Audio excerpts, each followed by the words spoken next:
સુશાંત સિંહ રાજપૂતના મોત પર રણવીર શૌરીએ ખુલીને વાત કરી. મહેશ ભટ્ટ વિશે પણ કર્યો મોટો ખુલાસો.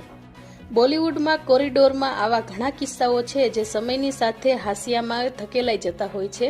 આ ઇન્ડસ્ટ્રીમાં ઘણી એવી લવ સ્ટોરીઝ છે જેના વિશે કાં તો ઘટસ્ફોટ થયો છે અથવા તો અંદરની સ્ટોરીનો ઉલ્લેખ ઓછો થયો છે. આવી જ એક લવ સ્ટોરી રણવીર શૌરી અને પૂજા ભટ્ટની હતી. રણવીર શૌરીએ હાલમાં જ રિલીઝ થયેલી સનફ્લાવર 2ને કારણે ચર્ચામાં છે. આ શોમાં તે પોલીસ ઓફિસરની ભૂમિકા ભજવી રહ્યો છે. હાલમાં જ સનફ્લાવર 2ના પ્રમોશન દરમિયાન તેમણે પોતાના અંગત જીવન સાથે જોડાયેલી કેટલીક વાતો શેર કરી હતી.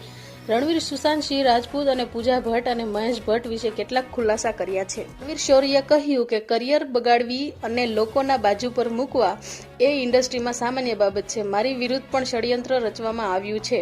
આવી સુશાંત સિંહ રાજપૂત સાથે પણ થયું હતું. આ બધાઓને રેકોર્ડ કોઈ નહીં કરે, પર દરેક જણ રેકોર્ડ ઓફ રેકોર્ડ કહેશે. હું આને રેકોર્ડ કહી શકું છું. મને કોઈ સમસ્યા નથી.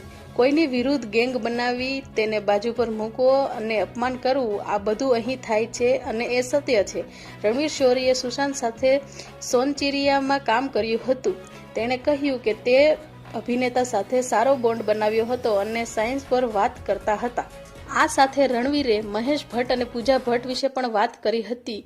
એક સમય એવો હતો જ્યારે પૂજા સાથે રણવીરના અફેરની અફવાઓ આવતી હતી. રણવીરે કહ્યું કે મેં મહેશ ભટ્ટનું ઘણું સન્માન કર્યું છે, તેમની ઇજ્જત પણ કરતો હતો, પરંતુ આ બાબતનો મારા પર દુરુપયોગ થવા લાગ્યો હતો. મારી સાથે દુર્વ્યવહાર કરવામાં આવી રહ્યો હતો. પૂજા ભટ્ટને ડેટ કર્યા પછી તેને કેટલીક બાબતો વિશે જાણ થઈ. જોકે તેણે આ અંગે ખુલીને વાત નથી